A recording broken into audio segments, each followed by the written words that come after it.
ended here be similar to the story of Judas, I guess, but it would really be tragic, wouldn't it? But thankfully, the story does not end here.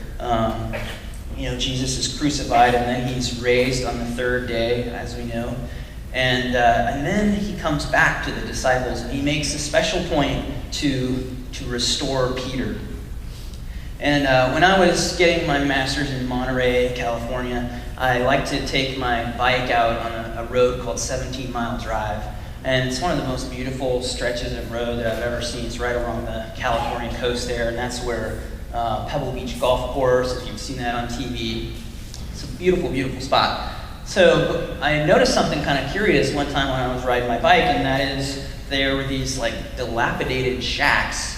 And sometimes they'd have for sale signs or whatever. So what I learned was that it was fairly common for these uber rich folks to come in and they would buy this dilapidated shack right there on the beach with the ocean view, and they would tear it down and they would rebuild a beautiful home right there on the beach there, and they'd have their beautiful home and the ocean view. And one time I thought to myself, wow, isn't that a cool picture of what Jesus does for each one of us? He purchases our life at a great cost, and then he begins to kind of remove the prior person and then rebuild in its place something better. And that's exactly what happens with Peter here. Peter is utterly broken, but Jesus comes back and gently restores him. And I love the exchange that comes up after, like toward the end, before Jesus ascends to heaven. He's hanging out with the disciples again, and if we could show this next scripture, they were there having a meal together, having breakfast together, and when they finished eating, Jesus said to Simon Peter, "Simon, son of John, do you love me more than these?" "Yes, Lord," he said, "you know that I love you." Jesus said, "Feed my lambs." Again, Jesus said, "Simon, son of John, do you love me?" He answered, "Yes, Lord, you know that I love you." And Jesus said, "Take care of my sheep." The third time, he said to him, "Simon, son of John, do you love me?" Peter was hurt because Jesus asked him the third time, "Do you love me?" And he said, "Lord, you know all things. You know that I love you." And Jesus said, "Feed my sheep." Anyone notice that how many times Jesus asked Peter that question? 3, right? I think that would cause something to go off in Peter's brain, like,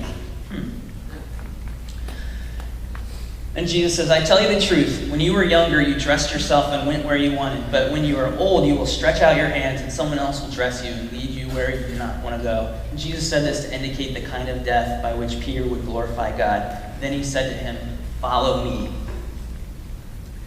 So if we go forward from this point in the story, we see that Peter becomes this great leader in the early church.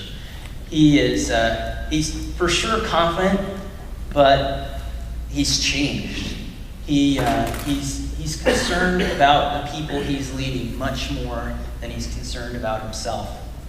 And it's really a beautiful picture. And if you were to read in his epistle that he wrote, 1 Peter, that the metaphors, the imagery that he uses in that letter, he uses imagery of rocks, and then he uses imagery of sheep or lambs.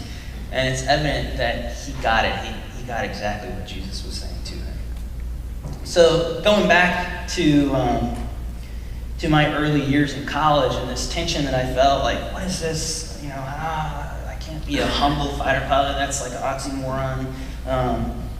I really had this aha moment where it became evident to me that the opposite of pride is not low self-esteem.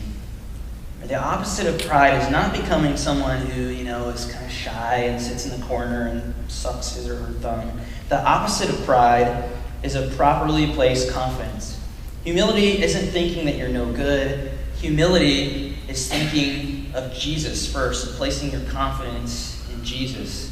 Humility really is not looking at yourself, but it's looking at the interests of others first. And I love leadership. I love to study different leaders. And one of my favorite places in the DC area is to go to Mount Vernon. And because I think George Washington sort of exemplifies this, you know, he comes off of leading the Revolutionary War, and they would have made him king, right? And you can think how different our country would be if he had not laid down the power that he had. Our country would be, we wouldn't have the system that we have. So he gave up his power and led well because he focused on the right thing. He focused on the country. He focused on others instead of himself. So my question is, so what about us?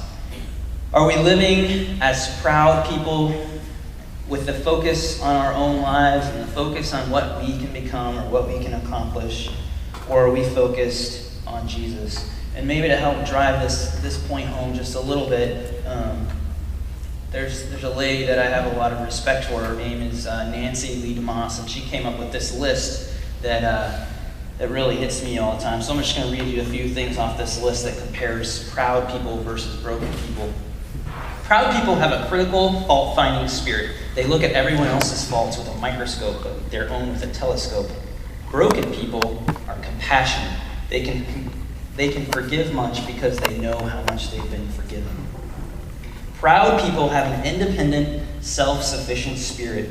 Broken people have a dependent spirit. They recognize their need for others. Proud people have to prove that they are right. Broken people are willing to yield the right to be right. Proud people desire to be served. Broken people are motivated to serve others. Proud people feel confident